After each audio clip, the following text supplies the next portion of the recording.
I'm Randy, and I'm an alcoholic. And the reason I'm here today is because I have a disease called alcoholism. And, it's not my intention to lead this meeting every week, and I'd be more than happy if somebody feels like they want to come up and share about recovery and talk about the message of Alcoholics Anonymous and carry the meeting. I'd be more than happy to sit back and listen and learn and enjoy. But we're doing it this way for right now because I'm not exactly sure why we're doing it this way. My experience was I went to AA for a while and I had worked all 12 steps, and I was going to meetings to treat my alcohol, and I didn't drink no matter what. And I went to a meeting every day, and at this men's meeting I went to, they would say, "Just don't drink today and you're a winner." And I thought I was supposed to be a winner. And I would go home every night, and I would sit on my bed, and I would weep because I was the world's biggest loser. I had 2.5, 3 years of sobriety, and I hated my job, and I hated the girl I was dating, and I didn't like the place I lived in, and I didn't like the job that I had, and I didn't like the amount of money they paid me, and I didn't like the amount of work they wanted me to do. And, the only thing that I was happy about was that I was living in LA, because that was my dream, to live in LA. And I was living my dream. So why did it hurt so much? So, I went to meetings, and I was hoping that I would one day, after enough meetings and enough drunk logs and enough listening and enough readings and enough working with newcomers, that one day I would get this thing, that I would have a spiritual awakening as a result of going to meetings and not drinking for a long period of time. And it didn't happen for me. I got crazier. I got suicidal in AA. I knew I could never drink again. I got that I could never ever drink again. But that wasn't fixing me. Not drinking day after day wasn't fixing me. I had a lot of days piled up that I wasn't drinking, and I was still incredibly restless, irritable, and discontent. But I didn't know, and I didn't know why. And I met a man. I met a man named Ted Bratter, he passed away in 2006. And he started talking about a disease that centers in his mind. And that's what it says in the book, and I'd read it 1,000,000 times. The disease centers in my mind. I just have to not drink, and somehow that disease is going to go away. That's what I thought. But he said, no, you need to look at the disease, and you need to see the disease and how it manifests in my day. Today, with many years of not drinking, I have to see how the disease manifests. And he said, one of the manifestations is an unsatisfied mind. He says, I have an unsatisfied mind. Maybe you do. Why don't you take a look? And so I took a look, and like I've already described to you, everything in my life was unsatisfying. And I thought it was because I was unlucky, and that drinking caused my unluckiness, and that I wasn't drinking, and now it was just a matter of time, and my luck was going to change, and I was going to pick the right girl. My picker was going to get fixed. I was going to pick a good job. I was going to pick a good boss. I was going to pick a good girlfriend. I was going to pick a right place to live. And then I was going to get along with the people because I would pick better people in my lives. And that didn't happen. It just got worse. And so I could look at my life and say, okay, yes, I am unsatisfied. What does that have to do with alcohol? It has nothing to do with alcohol, except for that alcohol, when it's taken in large amounts, creates a satisfied mind. Alcohol makes it okay. Whatever's going on in my life right now, if I have enough alcohol, it's okay for right now. I can deal with this. I'll deal with it tomorrow. Right now, I'm okay. And he also said that he had a fault-finding mind. And he said, look at your mind. Look at your mind. And I had to look at my mind. And everywhere I looked, I found fault. If you had a goatee, I didn't like it. If you wore an earring in your ear, I didn't like it. I found fault with it. If you didn't have a mustache, I didn't like it. If you did, I didn't like it. If you were walking down the street holding hands with somebody, I didn't like it. I found fault because you weren't holding my hand. You were holding someone else's hand. And everywhere I look, I find fault. So I have an unsatisfied, fault-finding, opinionated mind. And I have these opinions. I don't know where they came from, but they come in my voice. And so if I have an opinion, it's real for me. And it's so real that I'm willing to crush you in order to make you agree with my opinion. And I don't even know where I got the opinion from. I might have got it from a parent, a teacher, something I heard on the news. All of a sudden I have an opinion, and my opinion is right because I say so. And it's killing me. It's killing me. And I have this infantile ego, this little baby 3-year-old ego running around in my 54-year-old body. It's very, very disconcerting for people around me. When I kick and scream and throw a temper tantrum because the toast didn't come out the way I thought it should at a restaurant, and people look at me, they look at me like I'm crazy, but I'm right. I'm right. This toast is not right. One side is burnt and the other side is raw. Why should I eat that? I have to let you know how wrong that is. And I have to let the waitress know, and I have to let the manager know, and I have to let everybody know. We're reading about it in Tebow, right? When somebody hurts me, or I'm hurt, I am an infantile ego. I have to let everybody know about it. The whole world needs to know that my toast wasn't done right. And that causes me to have an unmanageable life. It's unmanageable. Everywhere I go, I'm in conflict with everybody and everything. It's a terrible way to live. It's a way of life where drinking is necessary. Right? Because I'm so restless, irritable, and discontent all the time. I need a drink.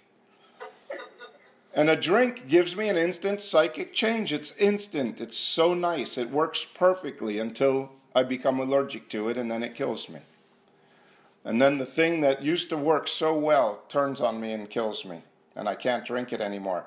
Then I'm really screwed. Now I'm at the really screwed place. I can never drink again, and I have a mind that's so disturbed that I can't not drink. And that's the place where I think everybody gets to before they come to AA. That's where I got to. I can't drink anymore, but I can't not drink, and I'm going to die. And I asked for help. Something, could you help me? I don't know. I didn't come to AA with a God. I didn't believe in God. I wasn't brought up religious. I'd done a little meditating before AA, but it had nothing to do with God. It had to do with something. And I come in and they say, just don't drink no matter what. And I did that. I was able to do that. I don't know how. Something helped me to not drink one day at a time, but it didn't make my life better. What goes on inside me didn't get better. My outsides got a little better right away because I was able to keep my job and keep my girlfriend and not crash my car. And I knew where my stuff was when I woke up in the morning, and that got good. But my insides didn't get good. My insides were just as bad sober as they were drunk.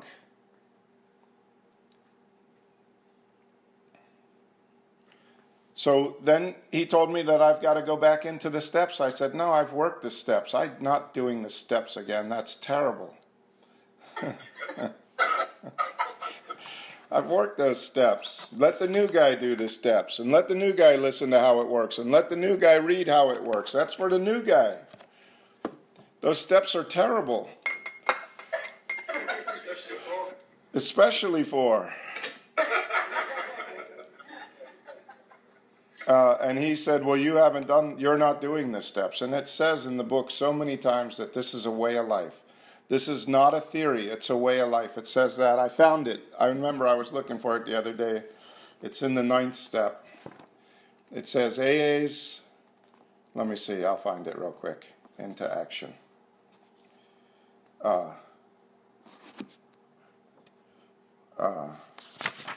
Dang, I just had it. The spiritual life is not a theory. I have to live it. I have to live it. I don't even have a nodding acquaintance with a spiritual life, and I have no idea how to live it. I just don't. I thought I just don't drink, and then this spiritual life will happen to me somehow. But it doesn't happen like that. It's a way of life that I have to live. I have to put my will into this way of life, into this spiritual way of life. So I have to start to do something. And in step one, I have to admit complete defeat. Oh, that's terrible. That's a terrible thing to make a person do, to admit complete defeat. And I thought it meant that, I had to admit that I couldn't do anything. I can't tie my shoes. I can't walk to the mailbox. And I can't take a shower. I'm a complete defeat. And then, so that didn't make any sense to me at all, because I could do those things. But I can't tie my shoes with my mind, because I reach over to tie my shoes, and then I see my shoes, and I think, I don't like those shoes. Those shoes are old. I need new shoes. I got to get some new shoes. Well, if I'm going to get some new shoes, I'm going to need some money, and I don't have enough money. I never have enough money because my wife has new shoes. That's why I don't have new shoes. I need to get rid of that wife. And this is a train of thought. All I was doing was tying my shoe. By the time I sit back up from tying my shoe, I have to get a divorce.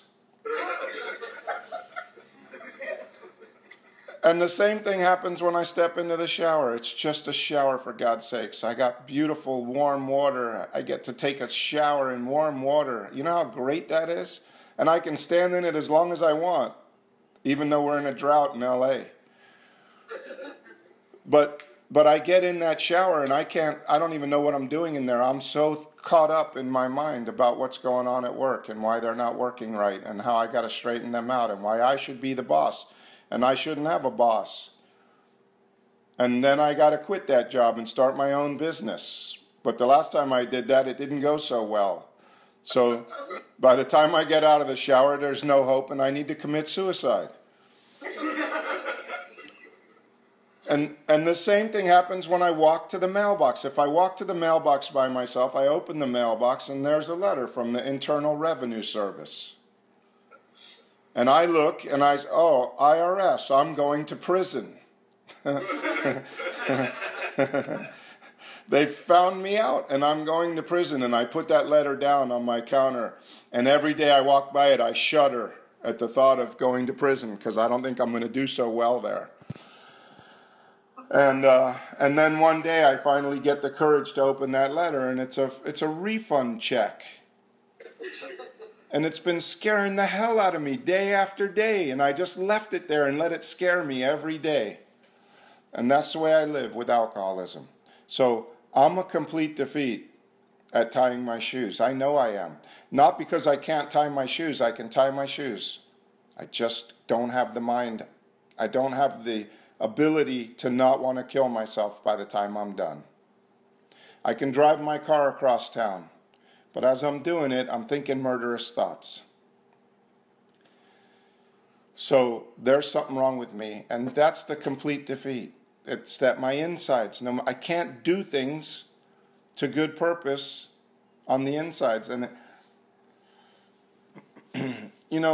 it says in the big book in 60 to 63, it says, what is my basic trouble? It would be so simple if it just said alcohol. And it should say that. The book is Alcoholics Anonymous. The front page should say, what is my basic trouble? It's alcohol.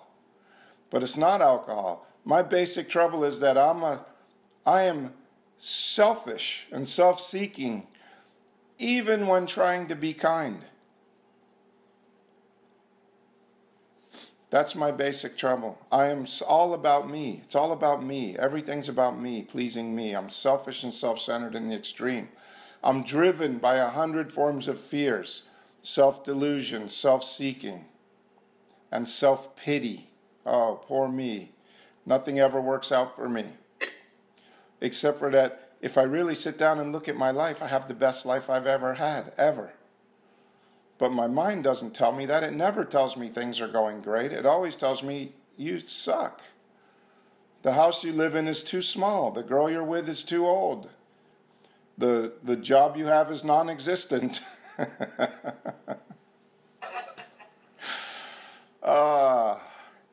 So that's the first step. I have to walk in and see who I am. And the first step is just the beginning of seeing who I am. It's the baby step. Oh, my life is unmanageable. Yes, it's very hard for me to drive across town and be okay and not be late and be on time and get through traffic without wanting to kill somebody and get to a meeting and have a pleasant attitude and not be a complete raving maniac when I get to the meeting. Okay, I can see that. But that's just the tip of the iceberg. In step 4, we go deep. We go really deep into step 1. And I see who I really am. What drives me. What my faults are. So that in step 6, I know what I'm having, what I'm standing ready to be willing to have removed is. And so this whole thing becomes a way of life. It's a way of life, but it has to be practiced right now.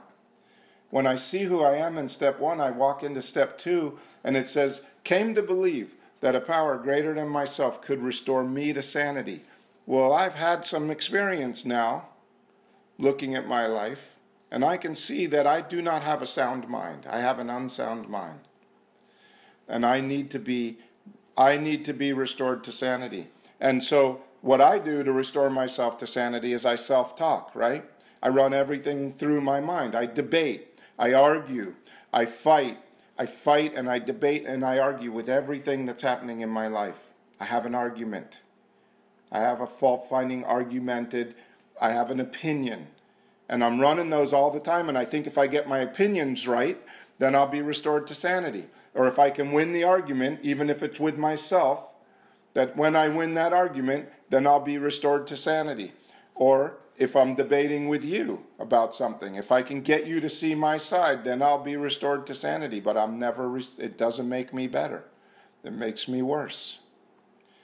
And so I have to stop that fault-finding, selfish, self-centered mind. I've got to stop self-talking, but I can't just stop. I've got to do something else. And what it says in the second step is, if I want to be restored to sanity, I have to rightly relate myself to God. Right now, in this moment. This moment, right here in this meeting. It says every AA meeting is an assurance that God could restore me to sanity if I rightly relate myself to Him. Right now. I don't know why it says God in step 2, because it's not God in step 2. It's just a power greater than me. It's a power that I know nothing about, nothing. I have no understanding of God. But I start rightly relating myself. I say, God, could you help me tie my shoes? Could you just tie my shoes with me so all I have to do is tie my shoes and I don't have to change the world? Could you walk with me to the mailbox so I could just get the mail and bring it in the house and not have to go to prison and go crazy in my mind? God, could you sit with me at this stoplight? Could you help me to just stop? Because when I get to the stoplight, I start running scenarios about why I should be able to run this red light. Because I'm in a hurry and I'm a really good driver. And I start talking to cops that aren't even there yet. They haven't pulled me over, but I'm already talking to them. I'm already pleading my case, and they're giving me tickets, and I can't even believe it. I'm so mad. And then the light turns green, and I drive on. But now I'm mad because a cop gave me a ticket in my mind for a light that I didn't even run. But I'm mad, and when I get to where I'm going, they're going to know about it. That's the way I live with alcoholism. And so, power, could you help me right now, in this room, in this meeting? Could you be with me? Could you help me be the man that you want me to be? And I start to have experiences of being restored to sanity, right? I start to have experiences where it's quiet. And then in that quietness, I could go, wow, look at that. God, something did something for me, and I don't have to talk to myself anymore. And believe me, when it first happens, it's very odd. I would look around. I'd think, where is everybody? It's so quiet here. When that mind gets quiet, it's bizarre. I've never been there before. And there is here, because there is no there. This is where I've never been. I've never been right here, right now, where my body is right now. Could you help me, power? Could you be with me? Could you help me hear what's being said? Not because what's being said is good or bad, but my function right now, if I'm living in God's will for me right now. For me, it's to talk. For you, it's probably to listen. Otherwise, you'd have something else to do. But I can't listen, right? Because my mind is talking to me. I'm talking. And some of you are talking right now about what I'm talking about. You're talking to yourself about it. I know you are. And you're judging me. And you're thinking, what the hell is this guy talking about? And why does he get to talk and I'm not talking? And then you just leave the room completely. Screw it. I'm going to Hawaii. I need a vacation. That's what I did. I know that in a room full of alcoholics, that's mostly what's going on, because that's what I can produce with my mind. Unless I'm asking that power to be with me. And when it gets quiet and I'm restored to sanity, I have an experience of the quiet and the sanity.